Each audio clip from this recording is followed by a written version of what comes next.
Well, hello everybody and welcome to your language teaching and learning channel. My name is Santiago and I would like to start by first expressing my gratitude for you taking the time to check out these videos and in spite of the trying times that we're all facing around the world. I thought that this virus is actually giving us a clear message. You know, I don't care who you are, where you live, how much money you have, who you know, I'm gonna get you. So it forced us to lock ourselves down, and I thought it was a good opportunity for us to start looking deep within ourselves and realize what it is, you know, some of the mistakes that we may be making, the things that we're doing wrong, an opportunity for us to redeem ourselves and you know, realize that we're all in the same boat. Unfortunately, watching the news, it seems like not a lot of people are getting the idea, right? We're really not learning from all this. It's interesting to see how, you know, if I call somebody's attention because they're breaking the law, that person actually feels the right to call the police on me. Or if I'm sitting on a bench, minding my own business, somebody else also feels the right to call the cops on me. Because I don't know, maybe they were planning on sitting on the same bench, or people just being killed. It's just wrong. And you know, we've been living in this planet for more than 2,000 years, right?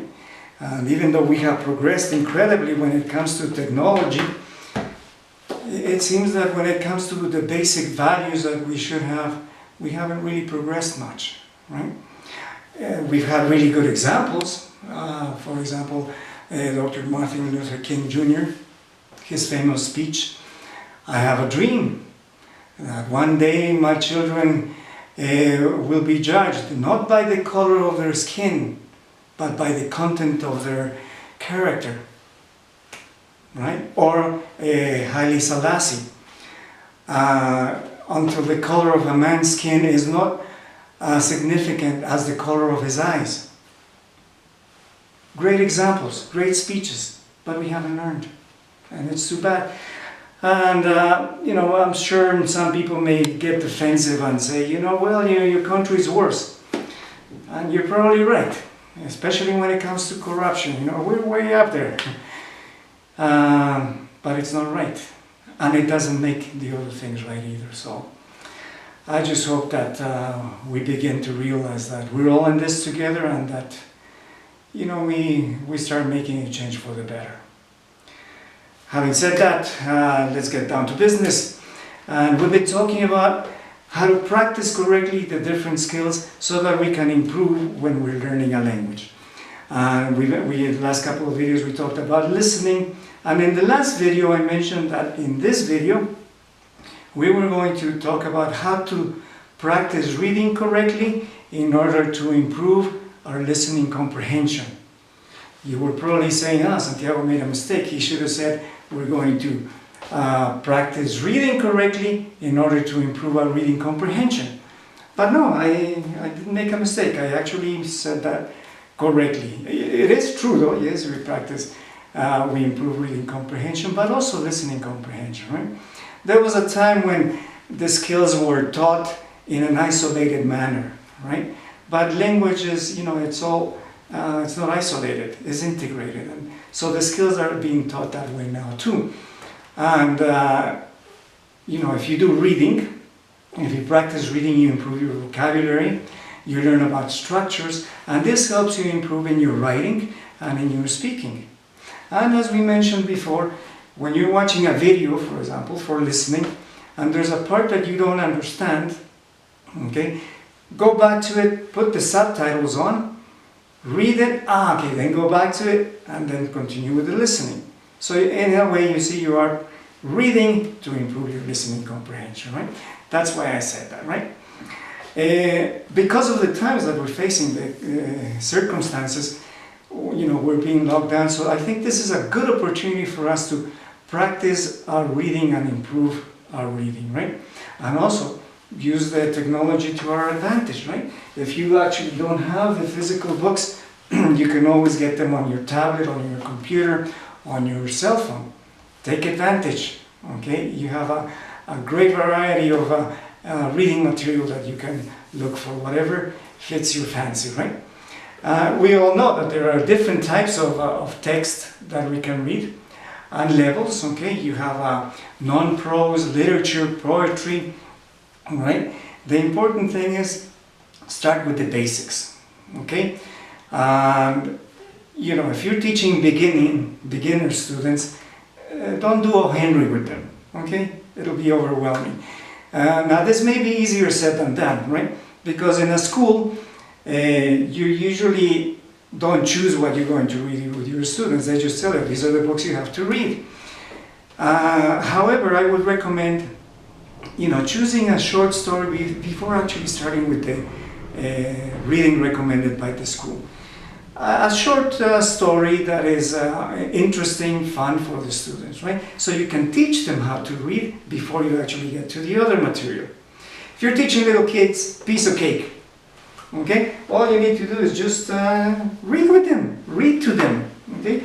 Get them involved, any book that they may like, okay? And make them enjoy the reading, you know, have them, they don't know how to read, but then if they feel that excitement, when they actually learn how to read, they will become readers themselves, right? If you're working with older kids and they haven't developed that fancy for reading, that's where you start with the basics. So find a story that, you know, a short story to read with them, show them how to read, okay? Now, one of the typical mistakes that we make as teachers, okay, is in the classroom we say, okay, open your books on page X. John, please read. John is reading, okay. Thank you, John. Jen, continue reading, please. And then Jen goes, I'm sorry, where are we? Okay, and so we're here, okay, and then she reads, okay. That's a terrible mistake that we make, okay. Why? Because when people are reading aloud, and you can try this yourself, okay. Choose any text and read it aloud, close the text, and then see how much you can remember, okay? And in our classroom it's even worse, because the students, when they are reading aloud, they are concentrated on pronouncing the words correctly. They're not really paying attention to the content. They're more worried about pronouncing correctly in order to avoid their friends laughing at them, okay? So that's problem one for the people who are reading aloud. Problem two is that the rest of the students, they're really not paying attention. And this is why when you say, okay, thank you, John, continue, Jen said, what? Well, where are we? Right? So, we need to create the appropriate environment for the students. Okay? Maybe put a little background music on. I understand Mozart is very good. Okay? And have them, you know, okay, open your books on page X. All right, please read. I'll give you the appropriate time. Okay, don't give them a lot of time, because then we'll run into other problems like translation and everything else, and we will talk about that in the next video, right? But before you do the reading in the class, you know, read one of the paragraphs yourself and time yourself. If it takes you about 20 seconds, then give the students 30 seconds. Okay, say, okay, 30 seconds, perfect. Close your books now, or since we're working online, okay, close the book and ask the questions at random, you know. Okay, what happened in the reading? Ask questions, ask them to summarize what happened. Okay, and when you're asking questions, if the conversation starts going in other directions, it doesn't matter as long as they all get involved and you get back to the reading. Okay? And don't be afraid, you know, just ask questions. Okay, what happened? What is the setting? Who's the main character? Why do you think what's going to happen next? Have you ever been in this situation? What would you do in this situation? Do you think this will ever happen in our country? Fine, okay, perfect. Open your books. Paragraph 2. 30 seconds again. Okay? And do 3 or 4 paragraphs like that. So they start getting used to it. You see, say, that's how you read. Okay? Once you finish reading the 4 paragraphs, once again, everybody summarize. Give me, suggestions, what happened. Very, very good. Now you can open the books. Okay? And select people at random to read in order to check the pronunciations, you see? So that'll be like a closing activity, right? And then as homework you can ask them, okay, please draw the best part or whatever was your favorite part from what we have read so far. And the next day you post them up and they will be able to retell the story again before you continue the reading. Okay? So let's work on that first before we continue with the next things. Next video we'll talk about how the students can improve in practicing. Okay? And going back to what I mentioned in the beginning, please listen to Bob Marley's War song. War. He used Haile Selassie's speech and turned it into a song. And see what you think about it. Thank you very much and see you next week. Take care.